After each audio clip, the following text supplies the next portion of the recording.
your favorite shopping destination, Value Zone Hypermart. ఇప్పుడు మన అమీర్పేట్లో pillar number 1081 వద్ద.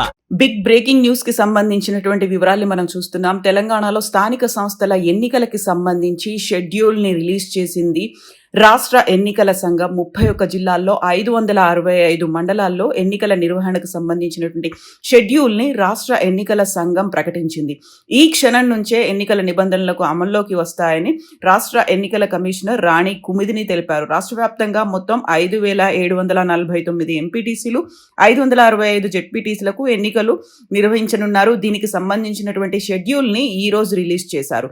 ఎంతో కాలంగా ఎదురు చూస్తూ వస్తూ ఉన్నారు. దీంతో పాటుగా పోస్ట్పోన్లు జరిగాయి. ఆ తర్వాత హైకోర్టుకు సంబంధించినటువంటి ఉత్తర్వులు, వీటన్నిటి నేపథ్యంలో ఇప్పుడు స్థానిక సంస్థలు అంటే గ్రామ పంచాయతీలతో పాటుగా ఎంపీటీసీలు, జెడ్పీటీసీల ఎన్నికలకు సంబంధించినటువంటి షెడ్యూల్ రిలీజ్ అయింది. తెలంగాణలో ఇప్పుడు అతిపెద్ద రాజకీయ పండుగగా ఇది ఉండబోతోంది. రాజకీయ సమరానికి ముహూర్తాన్ని ఖరారు చేసింది రాష్ట్ర ఎన్నికల సంఘం. దీనికి సంబంధించినటువంటి షెడ్యూల్ ని రాష్ట్ర ఎన్నికల కమిషనర్ రాణి కుమిదిని విడుదల చేశారు. 31 జిల్లాల్లో 565 మండలాల్లో ఎన్నికలు నిర్వహించేందుకు పూర్తిస్థాయి షెడ్యూల్ ని ఎన్నికల సంఘం ప్రకటించింది. ఇవి 2 విడతల్లో ఎంపీటీసీలు, జెడ్పీటీసీ ఎన్నికలను నిర్వహిస్తారు.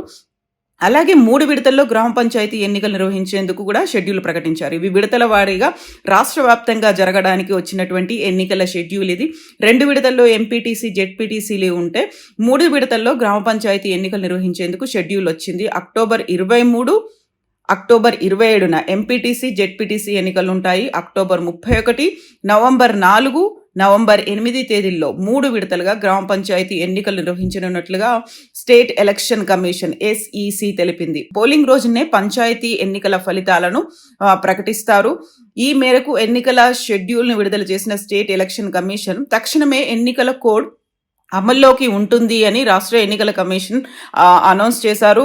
దీనికి సంబంధించినటువంటి వివరాలను అయితే వెల్లడించారు. ఇక ఈ ఓటర్ల జాబితాకి సంబంధించినటువంటి వివరాలని కూడా నిన్ననే వెల్లడించారు రాష్ట్ర ఎన్నికల కమిషన్ ద్వారా. స్థానిక సంస్థల ఎన్నికల షెడ్యూలు, నోటిఫికేషను ఈరోజు అయితే విడుదలైంది. ఆదివారం సాయంత్రం స్టేట్ ఎలక్షన్ కమిషనర్కు స్థానిక సంస్థల్లో సీట్ల రిజర్వేషన్ల జాబితాను పంచాయతీరాజ్ గ్రామీణాభివృద్ధి శాఖ డైరెక్టర్ అందజేశారు. రాష్ట్రంలో మొత్తం ఉన్నటువంటి జిల్లాల్లో అంటే 31 జిల్లాలో హైదరాబాద్, మేడ్చల్, మల్కాజిగిరి అర్బన్ మినహాయించి మిగతా అన్ని జిల్లాలకు సంబంధించి జెడ్పీటీసీ, ఎంపీటీసీ, ఎంపీపీ, సర్పంచ్లు, వార్డు సభ్యుల రిజర్వేషన్లను ఖరారుని అందజేశారు. యాక్చువల్గా రాష్ట్ర ప్రభుత్వ నుంచి కూడా స్థానిక సంస్థల నిర్వహణకు ముందుకెళ్ళాలి అనేది SECకి కన్సెంట్ చేరినట్టుగా అర్థమైంది. యాక్చువల్గా we can go ahead with the election అన్నట్టుగా ఒక కన్సెంట్, ఒక పర్మిషన్కి సంబంధించి స్టేట్ గవర్నమెంట్ నుంచి కూడా వచ్చింది. స్టేట్ ఎలక్షన్ కమిషన్కి ప్రభుత్వం నుంచి బీసీ రిజర్వేషన్ల ఖరారు జీవో, పంచాయతీరాజ్ శాఖ నుంచి స్థానిక సంస్థల్లో ఆయా స్థానాలకు రిజర్వేషన్ల ఖరారు జాబితా, రాబోయే 15 నుంచి 18 రోజుల్లో ఎన్నికల ప్రక్రియను పూర్తి చేయాలంటూ ఆదేశాలు నిన్ననే అందాయి అనేటువంటి ఒక అతిపెద్ద చర్చ అధికార వర్గాల్లో సాగింది. ఈ పరిస్థితుల్లోనే ఈ రోజు ఉదయం ఈ నోటిఫికేషన్ను విడుదల చేశారు. ఇక వెంటనే అంటే 2-3 రోజుల్లోనే అభ్యర్థుల నుంచి నామినేషన్లు కూడా స్వీకరిస్తారు అనేటువంటి ఒక సమాచారం ఉంది. సో ముందు నుంచి ఎక్స్పెక్ట్ చేసినట్టుగా ఫేజ్ వైజ్గానే జరుగుతున్నాయి. ఇక స్థానిక సంస్థల రిటర్నింగ్ అధికారులకు, ఎన్నికలకు సంబంధించినటువంటి రిటర్నింగ్ ఆఫీసర్లకు కూడా శిక్షణ కార్యక్రమాలు ఉండబోతుంటాయి. దీనికి సంబంధించినటువంటి ఒక కంప్లీట్ రిజర్వేషన్లకి సంబంధించినటువంటి జాబితా అయితే స్టేట్ ఎలక్షన్ కమిషన్కి వచ్చింది. సో రిజర్వేషన్లని 42% బీసీలకి రిజర్వేషన్లని అమలు చేసిన తర్వాత మాత్రమే స్థానిక సంస్థలకి ఎన్నికలకు వెళ్తాము అంటూ సీఎం రేవంత్ రెడ్డి పదే వెల్లడిస్తూ వచ్చారు. ఒకవేళ కనుక రిజర్వేషన్లు జరగకపోతే, అది ముందుకు సాగకపోతే ఎన్నికలు అనేవి ఉండవు అనేటువంటి ప్రకటన కూడా సీఎం రేవంత్ రెడ్డి చేసినటువంటి నేపథ్యంలో వాటికి సంబంధించినటువంటి ఇన్ఫర్మేషన్ అంతా కూడా స్టేట్ ఎలక్షన్ కమిషన్కి వెళ్ళింది. దీంతో అధికారులు, సిబ్బంది జిల్లాల వారీగా అందిన రిజర్వేషన్ల సమాచారాన్ని మొత్తంగా క్రోడీకరించారు. సో దీన్ని నేపథ్యంలో ఇప్పుడు ఎలక్షన్ కమిషన్కి సంబంధించి ఒక షెడ్యూల్ రిలీజ్ అయింది కాబట్టి ఇమ్మీడియట్గా దానికి నోటిఫికేషన్ అనేది అందబోతోంది. ఎన్నికలకు సంబంధించినటువంటి ఒక నగారా మోగింది. యాక్చువల్గా అసెంబ్లీ ఎన్నికలు, ఆ తర్వాత పార్లమెంట్ ఎన్నికలు, ఆ తర్వాత స్థానిక సంస్థల ఎన్నికలు, దీని తర్వాత ఇప్పుడు జిహెచ్ఎంసీ ఎన్నికలకు సంబంధించి కూడా షెడ్యూల్ ఎప్పుడు రిలీజ్ అవుతుంది అనేటువంటి ఉత్కంఠ. ఒక రకంగా అయితే అక్కడ స్థానిక సంస్థలు అనేవి పార్టీలకి సంబంధం లేకుండా జరుగుతాయి అని చెప్పినప్పటికీ సర్పంచ్ ఎన్నికలు, వార్డు మెంబర్ల ఎన్నికలు అన్ని పార్టీలు దీన్ని ఒక ప్రతిష్టాత్మకంగా తీసుకున్నాయి. ఈ నేపథ్యంలోనే ఎన్నికల తేదీలు అయితే అనౌన్స్ చేశాయి. సో రాణి కుమిదిని ఎన్నికల షెడ్యూల్ని రిలీజ్ చేశారు.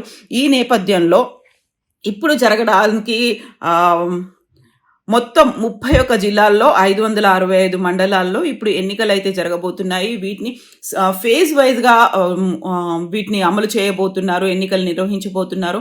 మొత్తంగా 12,733 గ్రామ పంచాయతీల్లో 1,12,288 వార్డులకి ఎన్నికలు జరుగుతున్నాయి. ఇక ఓవరాల్గా ఓటర్ల జాబితాను కూడా రిలీజ్ చేశారు. మొత్తం ఓటర్ల సంఖ్య 1,67,03,168 ఉంటే ఇందులో పురుషుల కంటే కూడా మహిళా ఓటర్లే ఎక్కువ ఉన్నారు. అందులో పురుష ఓటర్లు 81,65,894 ఉంటే మహిళా ఓటర్లు 85,36,770 మంది మహిళా ఓటర్లు ఉన్నారు.